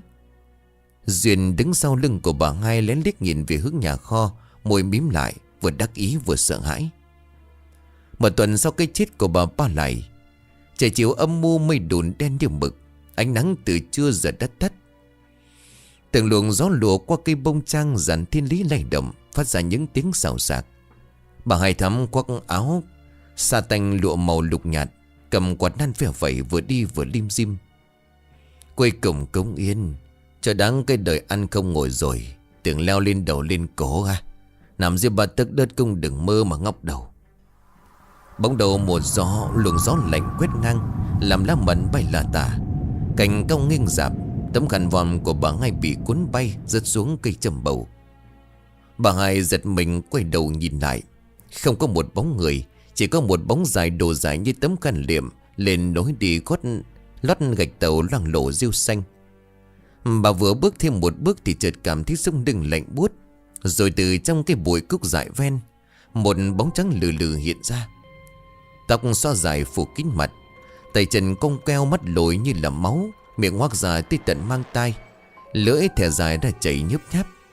Giọng nói bấy giờ vang lên như là than cháy âm ỉ. Mày tính bịt miệng tao hả? Bà Hai bấy giờ rụng rời lùi về đằng sau, đụng phải hàng rào tre, chân líu díu không nhấc nổi. Trời đất đấy em này, chị đâu có làm gì đâu. Hồn bà Ba lại từ từ tiến lại, bộ áo gấm tím ngày xưa mặc trong đám cưới cũ sờn rách. Phía bụng còn dính một vết máu bầm, như bị trào ra từ bên trong. Mày nói mày không làm gì tao. Mày sai con Duyên, sai thằng Dậu bỏ rắn vào kho. Tao thấy hết, tao nghe hết, tao chết. Mày ác lắm. Mày không xứng đáng nhờn như vậy. Ta không cho phép. Bà Hai gào lên vấp té sấp mặt, tay của quạng bấu đất. Chiếc châm cài tóc rơi ra, cắm vòng xuống nền đất ướt như dấu hiệu phán xét từ âm ty. Đừng lại gần tao. Tao lạy mày. Chị lạy em. Còn bà Ba Lại gầm lên, mặt trồm sắt bà Hai, hơi lạnh như đá tỏa. Mùi tanh thối của máu ăn, của chú Mục, của xác chết 3 ngày trưng sộc thẳng vào mũi. Mày lạy tao. Lúc mày sai người giết tao, mày có lạy không? Rồi bà Ba rít lên, tay vùng về phía cổ bà Hai như muốn bóp nghẹn. Thế nhưng bà Hai bỗng ngất xỉu tại chỗ, ngã vật xuống nền cỏ. Hai mắt trắng dã, miệng còn ú ớ không ra tiếng. Bóng trắng dần tan vào bụi cây. Một tiếng cười thê thé vọng lên từ rặng tre cuối vườn, rồi tắt lịm giữa tiếng chim cuốc kêu quảng quạc. Trong bếp con Duyên vừa chút xong nước sôi vào ấm sứ, bỏ thêm mấy cọng chè sen mới ướp thơm lừng, đặt vô cái khay gỗ có chạm trổ hình hoa phù dung, đoạn đi dạo ra vườn. Vừa qua khỏi bụi tường vi tới bàn đá ong dưới dàn thiên lý, con Duyên giật bắn người khi thấy một người nằm sõng xoài trên đất. Cái áo lụa màu xanh lục dính đầy bùn đất, khăn trùm đầu văng tận ra tận bụi cúc dài. Trời đất ơi, bà Hai! Tiếng hét xé gió, tay của nó buông lỏng cái khăn, ấm trà rơi xuống vỡ tan. Bà ơi, bà tỉnh dậy đi, sao bà lại nằm ở dưới đất vậy nè? Bà Hai mỉ mắt khép hờ, chắn đổ đầy mồ hôi, miệng thì thầm. Nó về, còn lại nó về. Bà nói ai? Không lẽ là bà Ba? Phải, là nó chưa siêu thoát. Trời đất ơi, cứu tao! Con Duyên hoảng tí quýu cả chân, là đần kéo bà Hai ngồi dậy, lưng dựa vào gốc cau. Nó vừa đỡ bà Hai vừa liếc chừng ra mấy bụi hoa rậm rạp. Gió từ dưới ao thổi lên lạnh lẽo tanh nồng, làm lá bằng rụng rào rào như có người đang rình rập sau lưng. Bà Hai siết chặt tay, gục đầu vô vai, cả người run lên như bị sốt rét. Con Duyên vừa dịu vừa lầm rầm khấn. Nam Mô A Di Đà Phật, oan có đầu nợ có chủ, xin bà Ba đừng có nghiện về nữa, còn không biết gì hết. Trong buồng bà Hai, bà vẫn còn mê man sốt lạnh. Còn con Duyên sau khi lót chăn cho bà nằm yên thì cũng rụt cổ lật đật đi xuống nhà dưới. Nó định bụng ngủ một chút, mai còn dậy sớm nấu cháo cho bà uống giải cơn mê. Căn buồng nhỏ sát bếp, vách đóng bằng ván dầu. Trên vách có treo mấy cái rổ thưa với chẳng hông, cái mùng đạn cũ xách một góc, giường che kêu cót két mỗi lần chở mình. Còn Duyên thổi tắt ngọn đèn tim khói, xúc vào trong bụng, miệng lẩm bẩm. Má ơi, lạnh quá, không biết nay bà Hai làm sao. Còn bà Ba, trời ơi, đừng hiện về nhát con. Nó kéo mình trùm đầu, nhắm mắt, cố dụ mình vào giấc ngủ. Thế nhưng rồi trong mớ chập chờn, nó nghe có tiếng bước chân lẹt xẹt. Từ xa mé nghiêng bếp, càng lúc càng gần, như ai đó đang kéo lê gì đó dưới đất. Rồi cánh cửa buồng hé mở, gió lạnh từ bên ngoài thốc tới mùm phập phùng. Con Duyên trợn mắt dậy. Ai đó? Không một tiếng trả lời, chỉ có tiếng nước nhỏ giọt từ mái lá. Một mùi tanh như là máu cũ lâu ngày nồng nặc đến buồn ói. Còn Duyên run rẩy vén mùng bước xuống, chân vừa đụng đất thì lạnh buốt như đạp trên xác chết. Trước mặt của nó, bà Ba Lại hiện hình, tóc xõa dài phủ hết mặt, áo lụa rách te tu, bồng xình tím tái, mắt lòi ra, miệng ngoác đến tận mang tai, răng nhọn hoắt, trong họng rỉ ra nước đen sền sệt. Tao nói rồi, tao về tao kéo mày theo đó Duyên à. Sau đó như gió thoát qua miệng Trung vỡ lạnh lạnh, khàn khàn như là máu khô cào cổ. Không phải con không biết gì hết bà ơi, tha cho con lạy bà, con chỉ làm theo lời bà Hai thôi. Bà Ba không nói một lời lao tới, tay lạnh ngắt như xác chết trôi bóp cổ con Duyên. Mắt trợn trắng dã, móng tay dài ngoằng cắm sâu vào da nó, mà bắn ra từng tia đen ngòm. Con Duyên giãy giụa nhưng hơi thở nghẹn dần. Một lúc sau, trong buồng chỉ còn tiếng cọt kẹt của rừng tre. Gió lạnh mùng thổi phần phật. Một thân xác nhỏ xíu co quắp trên chiếu, mắt mở trừng trừng, miệng há hốc, lưỡi thẻ ra tiếng bầm. Ngay ở cửa sổ buồng, một bóng trắng lững thững lùi dần vào bóng tối. Tiếng cười the thé như từ cõi âm vọng lại, liệm đi trong tiếng gió hú.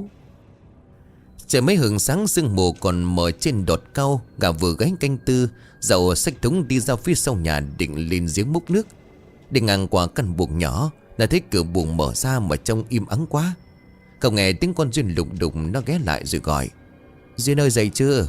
Hôm nay bà Hai còn mê man á. Bà không có dậy nấu cháo hả? Không có tiếng trả lời. Nó đẩy cửa bước tới sững người tái mắt. Con Duyên nằm bất động dưới nền đất, mắt mở trừng trừng, lưỡi thè ra tím bầm, hai tay nắm chặt. Có vết bầm đen ngoằn ngoèo như là rắn xiết. Mùi tanh phẳng phất trong phòng. Mấy con ruồi xanh vo ve quanh mép đó. Dậu rụng rời tay chân lùi lại, miệng lắp bắp. Nó co giò chạy thẳng lên nhà trên, thở hổn hển quỳ mọp xuống trước mặt ông Quang. Bẩm ông, con Duyên chết trong buồng sau. Cậu bầm đen con không dám nhìn. Ông Quang đặt mạnh chén trà xuống bàn, ánh mắt lóe lên giận dữ, nhưng sâu bên trong là một tia đầy lo lắng. Mày im, không được nói với ai hết nghe chưa? Gọi thêm thằng Hòa với thằng Lập, đem sang nó chôn liền sau bãi đất hoang đi. Sao bụi chối ấy? Ta không muốn trong nhà xáo xào thêm chuyện gì. Dạ con biết rồi ông. Dạo cuối giảm người tim đập thình thịch. Trên đường ra bãi đất cùng với mấy đứa gia nhân, nó cứ lén lén nhìn mặt con Duyên. Lòng bóng lạnh toát như con nước đổ từ gáy xuống sống lưng. Từ đó chỉ còn nổi cơn giông bất chợt. Gió rít từng hồi xuyên qua khe liếp. Lá dừa sau hè quật vào mái tôn nghe lạch cạch. Mưa lất phất như rắc bụi xuống mái ngói cũ của dãy nhà sau. Thằng Dậu ngồi bó gối trong căn buồng nhỏ cạnh bếp. Đã trong đèn dầu, mắt cứ liếc ra ngoài cửa sổ. Nơi hồi sáng nó vừa cùng mấy người chôn xác của con Duyên. Nó không ngủ được. Mỗi lần cứ nhắm mắt nó lại thấy mặt con Duyên tím tái. Tiếng cót két của cánh cửa sập cũ vang lên. Ai đó? Dậu bật dậy run rẩy như sắp khóc.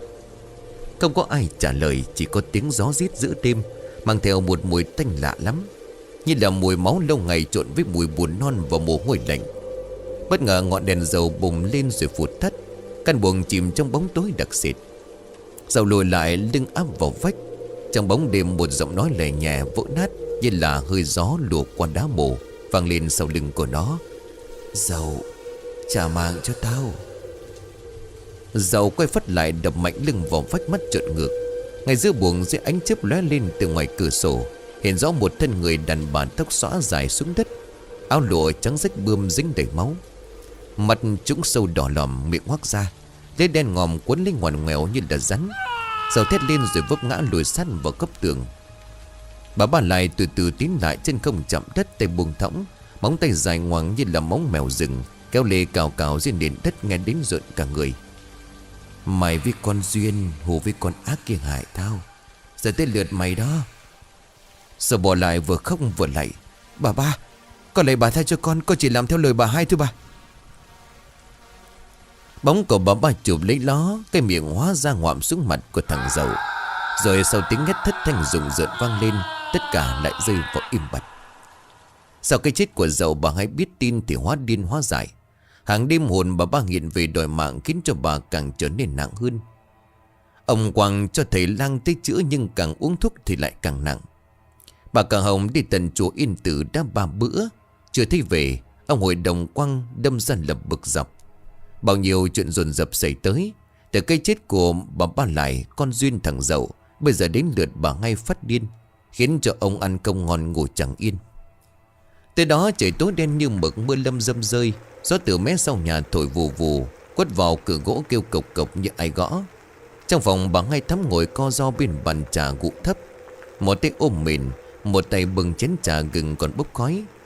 Ngọn đèn dầu Hoa Kỳ giữa phòng cứ chập chờn, ánh sáng run rẩy như sắp tắt. Bà Hai mặt xanh như tàu lá, mắt thâm quầng vì nhiều đêm mất ngủ. Từ sau bữa bị hồn bà ba nhát giữa vườn, bà như người mất hồn, nửa tỉnh nửa mê, nói cười làm nhảm. Nhưng đêm nay bà có cảm giác lạ lắm. Không gian lạnh lẽo, cái lạnh len tận vào xương sống. Dù cửa sổ đã đóng kín, màn thêu lụa Thượng Hải đã buông, mà gió vẫn lùa qua, thốc vào gáy như có ai đó đứng phía sau mà thở. Đột nhiên đèn dầu vụt tắt. Căn cửa phòng chìm vào trong bóng tối. Tiếng kẹt kẹt vang lên từ góc buồng, ngay chỗ tủ áo gỗ mít mà bà ba từng để đồ khi còn sống. Bà Hai mắt trợn nhìn, mồ hôi lạnh túa ra, hai bàn tay run rẩy như cầy sấy. Từ trong góc tối một bóng trắng nhợt nhạt hiện ra. Tóc xõa dài tới eo, ướt nhẹp như mới đội mồ chui lên, nước nhỏ tong tong xuống nền gạch bông. Một dòng rít lên nghẹn nghẹn cất lên. Chị Hai, chị quên em rồi sao? Bà Hai gào lên. Trời đất ơi, chị không có sai giết em hết, là con Duyên nó tự ý, không phải chị. Bà ba từ từ bước tới, mỗi bước chân để lại dấu nước đen xì. da thịt rã rời từng mảng. Còn mắt bên trái cũng rứt xuống thòng lòng, miệng rạch toát đến tận mang tai, kể một chàng giận tóc gáy. Mày hại tao, mày còn trôi. Bà Hai lùi dần về phía vách, tay mò mẫn tìm cây gậy dắt nơi đầu giường. Tao lạy mày, tha cho tao. Thế nhưng hồn bà Ba đã lướt tới sát mặt, hơi lạnh toát lên nồng nặc mùi buồn và xác chết. Rồi ngọn tóc dài vung lên quấn quanh cổ của bà Hai siết chặt. Bà Hai gào đi một tiếng xé họng, hai mắt trợn trừng lưỡi thè ra tím bầm, móng tay cào rách vách nán, máu mũi máu miệng trào ra. Một luồng khói đen phủ kín gian phòng, tiếng gió rít lên một lần nữa rồi im bặt. Sáng hôm sau, con Nạnh hầu phòng đến gọi bà Hai dậy bưng thuốc. Vừa mở cửa phòng thì hét lên té xỉu tại chỗ. Bà Hai nằm chết ngay mé giường, mắt trợn ngược, miệng há hốc, mắt tím bầm. Của nó có vết xiết thâm như là bị dây thừng, nhưng trong phòng không hề có sợi dây nào. Người trong nhà ai nấy đều rợn cả tóc gáy. Ông hội đồng Quang im lặng hồi lâu rồi thở dài. Cái nhà này oan nghiệt thật rồi. Sau 3 tuần lễ hành hương tận trên chùa núi Yên Tử, bà Càng Hồng về tới Gia Trang Vĩnh Quang. Lòng còn thanh thản, nghĩ sẽ mang được ít phước báu về nhà. Vậy mà vừa bước xuống xe xong mã, chưa kịp rửa tay rửa mặt, con Nạnh đã rụt rè bẩm báo. Dạ bẩm bà, trong lúc bà vắng mặt bà Hai lại mất rồi, chết trong kho. Nghe nói chắc bị rắn cắn, rồi sau đó bà Hai cũng mất luôn bà ơi. Bà Càng Hồng đứng chết chân, tay cầm cái giỏ cói còn vương vài bông sen khô rơi xuống đất. Mặt của bà sạm lại, hai mắt như là không còn thần. Tiếng mõ tụng kinh nơi chùa dội về vẫn còn vang lên trong lòng. Này nghe tin dữ thì như thành tro bụi. Từ đó bà cả nằm vật vã trong buồng, không ăn không nói, mặt cứ nhìn lên trần nhà bằng cái nhìn xa xăm lặng lẽ. Ra ngoài vườn thổi qua tấm rèm mỏng nơi cửa sổ, tạo thành tiếng kêu như là tiếng ai đó thở dài. Khoảng cành hài gió nổi lên ào ào, ngọn đèn dầu trên vách tự dưng chập chờn rồi tắt vụt. Trong màn đêm mờ mịt, một bóng người hiện ra ngay mé giường, áo trắng tóc dài rũ rượi, nước nhỏ từng giọt xuống nền gạch tàu, tiếng bước chân nghe như tiếng xé lòng. Bà cả ngồi bật dậy, tay lần cây chuỗi đeo ở cổ, run giọng rồi hỏi: Ai đó? Giọng của người đàn bà vang lên khàn khàn rồi nghẹn ngào: Em đây, chị cả, em Lai đây chị. Bà Hồng rụng rời nhận ra ngay bóng người quen thuộc từng sống chung nhà. Trời đất, Lai, là em sao? Bóng của bà Ba từ từ bước tới, mặt trắng bệch, hai mắt rớm máu, tóc rối bù, giọng nghẹn lại như gió từ địa ngục vọng về. Chị đi chùa tụng kinh niệm Phật cầu phước, nhưng chị có thiệt lòng không? Khi chưa rõ ràng chị đã sai nhốt em cái kho, để rồi tụi nó hại em chết.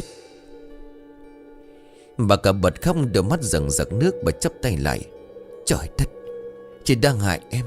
Oan nghiệt này chỉ biết sống sao cho khỏi dứt. Hồn của bà Ba nhìn bà cả một lượt, rồi không còn giận dữ như trước mà buông một câu lạnh tanh: Vậy chị giữ lấy nỗi đau này mà mang theo. Nói rồi bóng hồn tan biến trong làn khói mỏng. Sáng hôm sau, bà Càng Hồng nằm bất tỉnh, tay còn nắm chuỗi hạt, gương mặt xanh xao như người bị hút hết khí lực. Thầy Lăng đến bắt mạch chỉ lắc đầu thở dài: Tâm bệnh thần suy, e là khó qua khỏi.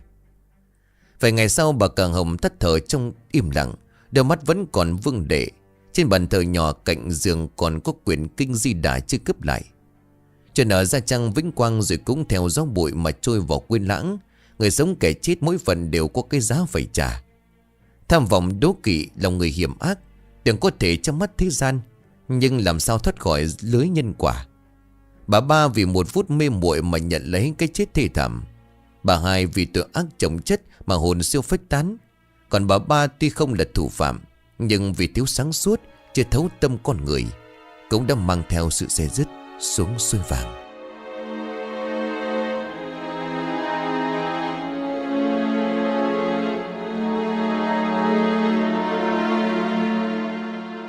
Xin cảm ơn quý khán thính giả đã chú ý đón nghe.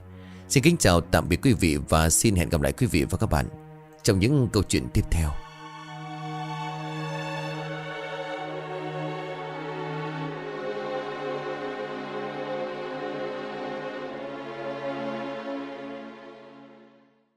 Xin kính chào toàn thể quý vị các bạn. Thưa quý vị, trong buổi tối ngày hôm nay trên kênh Chuyện Đình Soạn xin hân hạnh giới thiệu đến quý vị các bạn một câu chuyện của tác giả Cô Ba. Câu chuyện trả mạng cho má. Bây giờ xin được hân hạnh mời quý vị các bạn chúng ta cùng đón nghe câu chuyện này.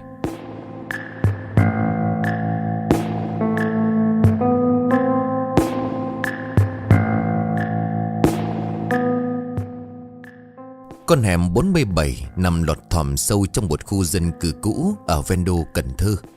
Cái con đường lớn tới cả 100 mét. Muốn vào phải rẽ mấy lần qua những khúc cua gắt như là ruột rắn. Người lạ lần đầu tiên tới đây từng đứng tận ngần ngoài đầu hẻm, nhìn bảng số nhà bong chóc rồi tự hỏi: ủa, hẻm này đi vô nữa hả chị? Người đàn bà bán tạp hóa gần đó liếc mắt nhìn vào bên trong rồi hạ giọng: đi thì đi nhanh, đừng có đứng lâu. Hẻm hẹp chỉ vừa 2 chiếc xe máy tránh nhau, mặt xi măng loang lổ vết phá chẳng chịt. Hai bên là dãy nhà cấp 4 thấp tè, tường nứt nẻ, mái tôn rỉ sét đỏ quạnh vì nắng mưa. Nhiều căn đóng cửa suốt ngày, cửa sổ che kín bằng những tấm ván cũ. Bên trong tối om, không biết có người ở hay bỏ hoang. Con hẻm chạy dài rồi cụt hẳn ở một khoảng đất trũng. Phía sau là con rạch nhỏ nước đen xì, bốc mùi bùn non. Mỗi khi gió thổi, mùi tanh tanh từ bưng rạch hắt thẳng vào hẻm, ngai ngái lạnh sống lưng. Người trong xóm vẫn nói vui mà như không vui. Hẻm này ban ngày còn đỡ, chứ ban đêm là khỏi thấy đường về. Ban ngày nắng chiếu thẳng xuống, nhưng không làm hẻm sáng hơn bao nhiêu. Hơi nóng ngắt lên từ nền xi măng, cộng với không khí tù động giữa hai dãy nhà, khiến người ta cảm giác ngột ngạt khó thở. Đi sâu vào bên trong, mồ hôi túa ra dù chẳng phải vận động gì nhiều. Còn ban đêm con hẻm như biến thành một nơi khác. Đèn đường hư từ lâu chẳng ai sửa. Ánh sáng hiếm hoi hắt ra từ vài căn nhà còn thức. Mỗi bước chân đi vào là một mảng tối nuốt chửng phía sau lưng. Có người từng cách chửi thề khi dắt xe qua: mẹ nó, đi hẻm này ban đêm cứ như là ai đi sau lưng vậy đó, ghê thế mẹ. Không phải ai cũng dám vào sâu, bởi càng đi về cuối hẻm không gian càng lạnh, càng im ắng một cách bất thường. Đi hết con hẻm 47, người ta chạm tới căn nhà của bà Thu. Nó nằm trong chơi cuối hẻm, lưng quay ra con rạch nhỏ phía sau, nước lúc nào cũng đen ngòm. Không có nhà nào cất sát bên. Hai căn gần nhất cũng cách đó vài chục mét. Đây là một khoảng trống lạnh lẽo, cỏ dại mọc cao thắt lưng. Ban đêm gió thổi sột soạt như ai đó đi qua. Người trong xóm mỗi khi dắt xe tới đây đều tự động quay đầu, không ai dại gì mà chạy sát căn nhà đó. Có người lạ hỏi: ủa, chứ cuối hẻm còn nhà ai ở không anh? Người được hỏi thường im lặng vài giây rồi nói lảng: hết rồi, hết hẻm rồi đó, quay xe đi. Căn nhà nhỏ lợp mái tôn cũ, cửa gỗ đã mục gần phân nửa, bàn lề dì xét trễ xuống, khiến cánh cửa nghiêng hẳn qua một bên. Tường loang lổ những mảng vôi bong chóc, rêu xanh bám từ chân tường lên đến mái. Trước sân cỏ dại mọc tùm che kín cả lối đi, như thể nhiều năm rồi chưa có bàn chân người nào bước tới. Thế nhưng lạ một điều, chưa từng có ai dám vào. Không phải vì sợ trộm, cũng chẳng vì sợ rắn rít, mà là một thứ sợ khác mơ hồ. Có người từng thử đứng trước cửa nhà quá lâu, lúc quay đi mặt tái mét run rộng. Không hiểu sao đứng đó thì lạnh dữ lắm, như là có ai đó nhìn mình từ trong nhà vậy. Dân trong hẻm đi ngang qua đều bước nhanh, không ai dám tự xe, không ai dám đứng gần đó nói chuyện. Trẻ con trong xóm thì bị cấm tiệt: tụi bay chơi ở đâu thì chơi, đừng có bén mảng xuống cuối xóm, đã nghe chưa? Tên nào lỡ chạy theo trái banh lăn về phía đó lập tức bị kéo giật lại, như thể là chỉ cần bước thêm vài bước nữa sẽ không thể quay về. Căn nhà của bà Thu cứ nằm đó im lìm. Ban ngày đã lạnh, ban đêm lại càng nặng mùi âm khí. Dần trong hẻm tin rằng nơi đó không chỉ là một căn nhà bỏ hoang, mà là điểm chết, chỗ mà cái chết từng dừng lại rồi không chịu đi tiếp. Trong con hẻm 47 không ai gọi thẳng tên bà Thu. Người ta gọi bà bằng một cái tên khác, thì thào sau lưng nhau: bà Thu điên đó. Cái tên đó không ai biết xuất hiện từ khi nào. Chỉ biết được rằng mỗi lần nhắc tới, người nói đều tự động hạ giọng, liếc nhìn về cuối hẻm. Có bà bán cá ngoài chợ từng buột miệng nói lớn một lần, rồi tối hôm đó sốt ly bì, miệng ú ớ gọi tên ai không rõ. Hồi bà còn sống, bà Thu ít nói, sống lầm lũi. Hàng xóm hiếm khi thấy bà cười, cũng hiếm khi thấy bà than thở.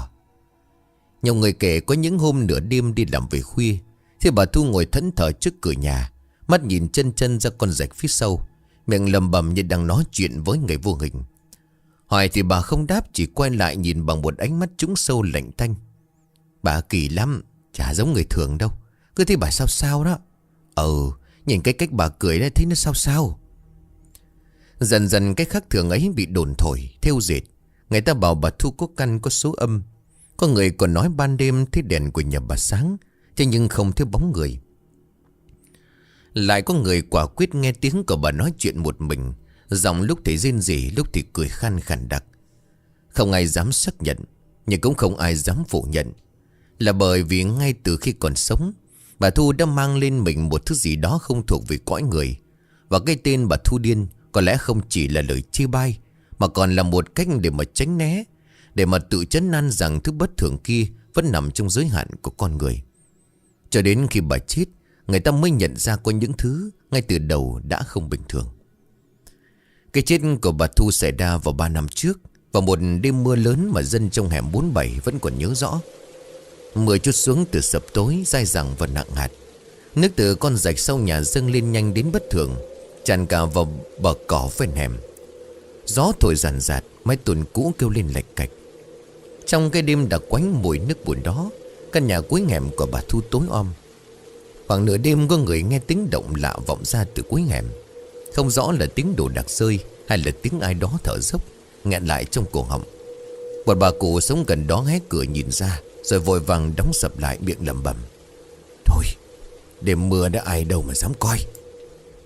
Sáng hôm sau khi mưa vừa dứt, mùi tanh nồng từ cuối hẻm bốc lên nặng hơn.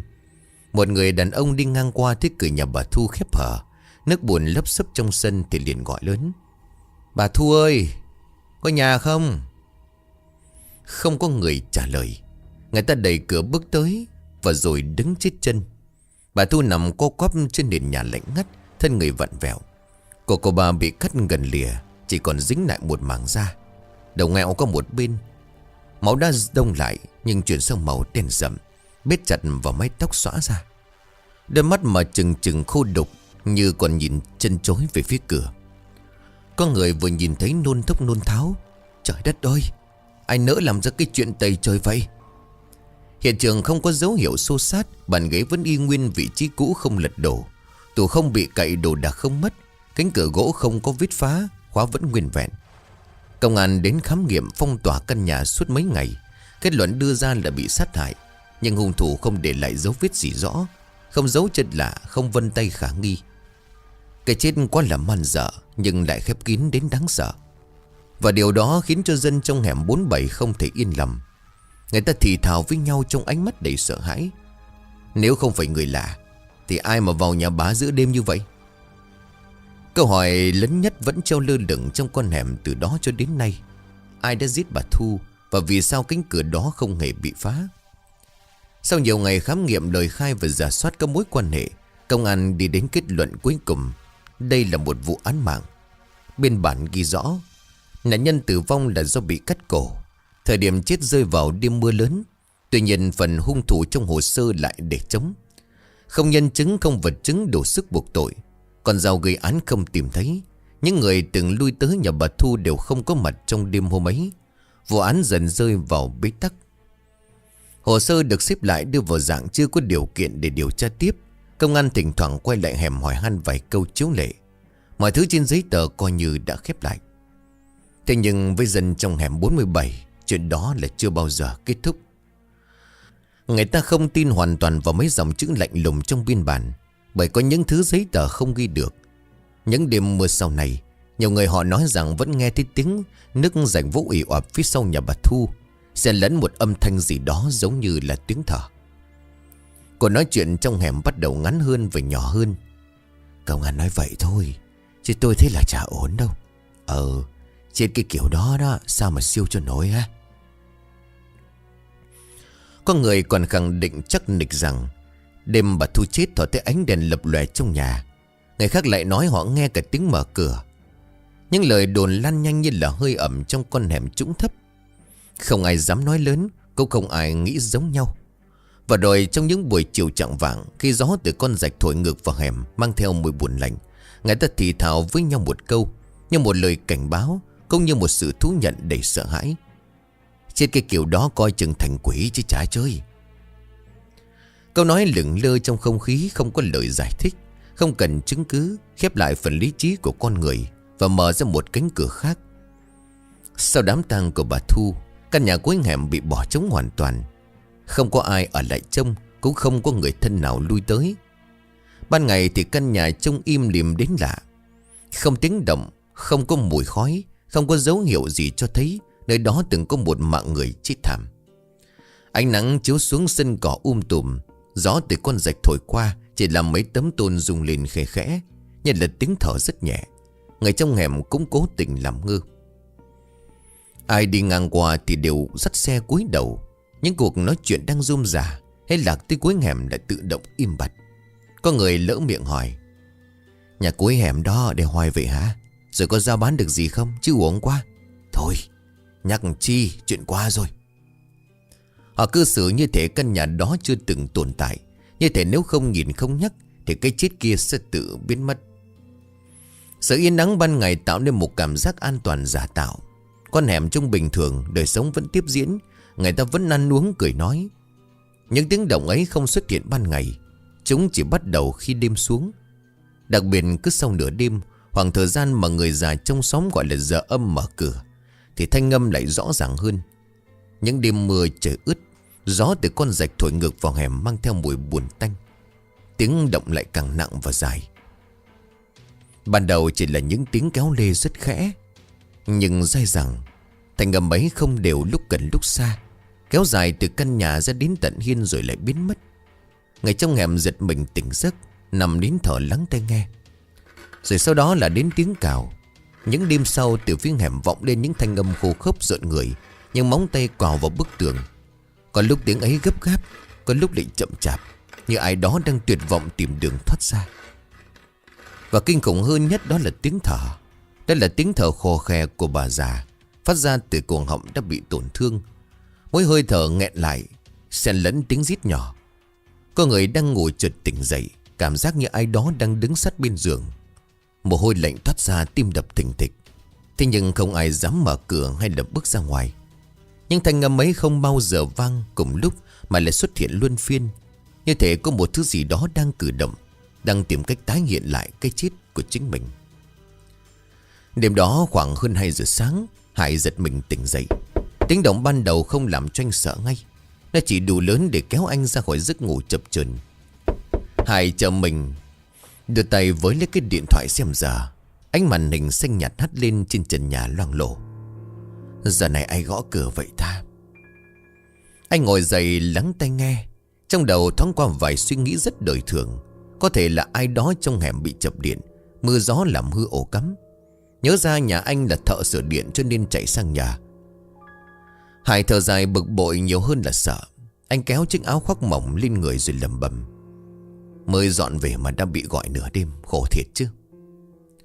Không khí trong nhà vẫn trở nên bình thường. Quằn quay đều đồng hồ treo tường tích tắc. Không có cảm giác lạnh gáy, không có mùi lạ. Mọi thứ đủ quen để Hải tin rằng đây là một chuyện phiền toái nhỏ, kiểu xui xẻo mà ai ở xóm hẻm cũng từng gặp.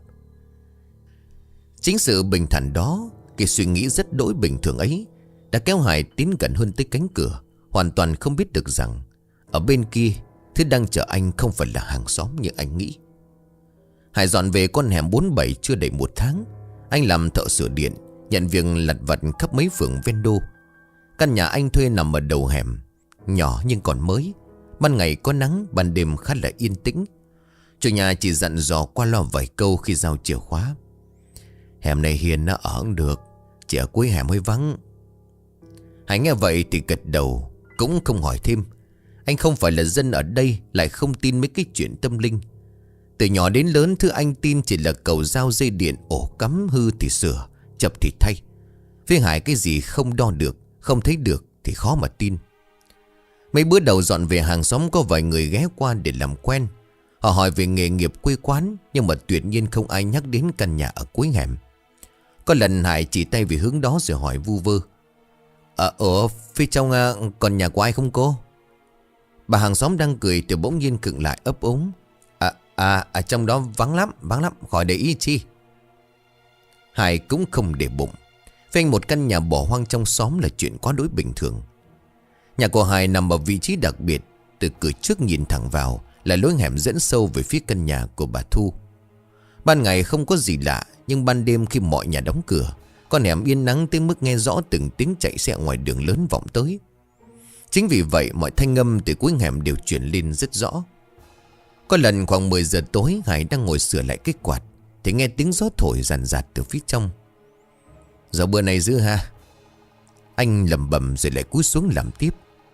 Đối với Hải, con hẻm 47 chỉ là nơi ở tạm. Anh đi sớm về khuya, ăn cơm tiệm, ngủ một giấc là qua ngày. Chính vì vậy mà Hải không hề có sự đề phòng. Cũng chính vì thế, khi những tiếng động đầu tiên xuất hiện giữa đêm khuya, Hải là người nghe rõ nhất và cũng là người đầu tiên bị chọn. Khoảng 2 giờ sáng, cả con hẻm 47 chìm trong im lặng, nặng tới mức tưởng như có thể nghe được tiếng bóng tối đang thở. Xe cộ ngoài đường lớn đã thưa, chỉ còn tiếng côn trùng rả rích rồi cũng dần tắt. Gió từ con rạch thổi vào lạnh hơn thường lệ, lùa qua khe cửa mang theo mùi buồn non ngai ngái. Trong căn nhà ở đầu hẻm, Hải đang ngủ thì bỗng dưng tỉnh giấc, tim đập hụt đi một nhịp. Không phải vì ác mộng mà là vì một thanh âm rất thật. Anh nằm im vài giây, nhắm mắt nhìn lên trần nhà tối om. Thanh âm lại tiếp tục vang lên rõ ràng hơn, dội thẳng vào tai. Hải ngồi bật dậy, tim đập nhanh hơn, nhưng đầu óc vẫn còn tỉnh táo. Ai gõ cửa giờ này vậy chơi? Anh liếc đồng hồ, kim giờ đứng đúng số 2.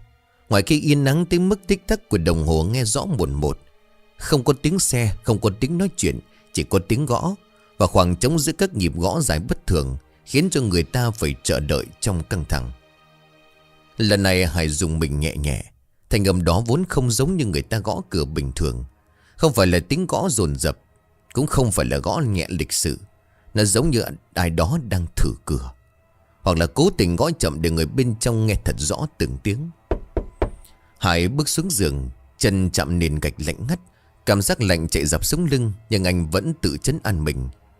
Chắc ai trong hẻm bị hư điện, mưa gió kiểu này là chập cầu giao hoài đó.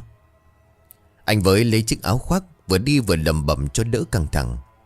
Hay là say xỉn gõ nhầm nhà? Khi Hải tiến đến gần cửa thì một cảm giác rất lạ ập tới. Anh đưa tay lên then cửa khựng lại một giây. Ai đó?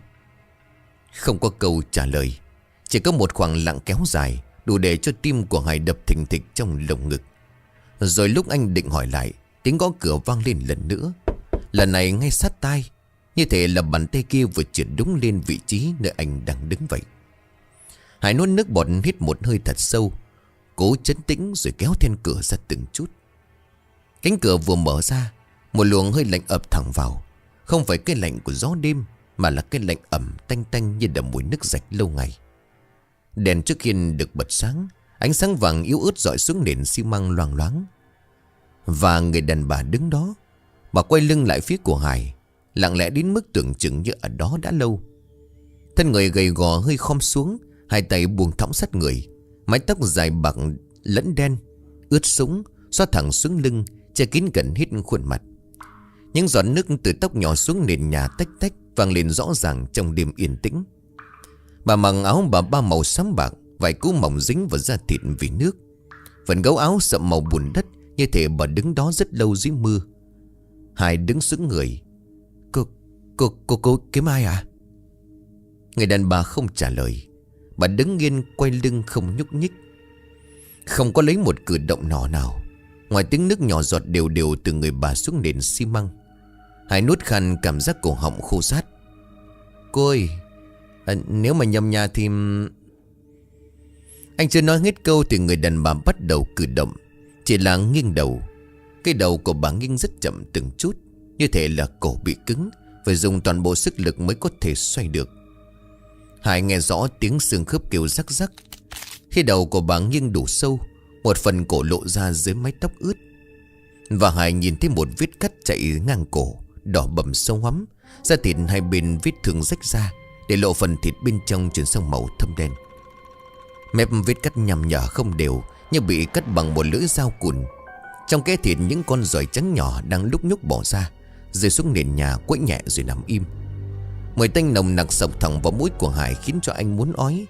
Tim anh đập loạn xạ, tai anh ù đi, hai chân mềm nhũn. Hải lùi lại một bước, miệng há ra nhưng không dám là lớn. Người đàn bà vẫn không quay mặt lại. Cái đầu vẫn nghiêng ở một góc, như chỉ cần nghiêng thêm một chút nữa sẽ rớt khỏi cổ. Từ cổ họng bị cắt ra phát ra một tiếng thở khò khè khục khặc, từng hơi ngắn đứt quãng ngay như nước đang tràn vào trong phổi. Không cần nhìn mặt Hải cũng biết thứ đang đứng trước cửa nhà anh không phải là người. Ánh đèn trước kia chập chờn như bị thứ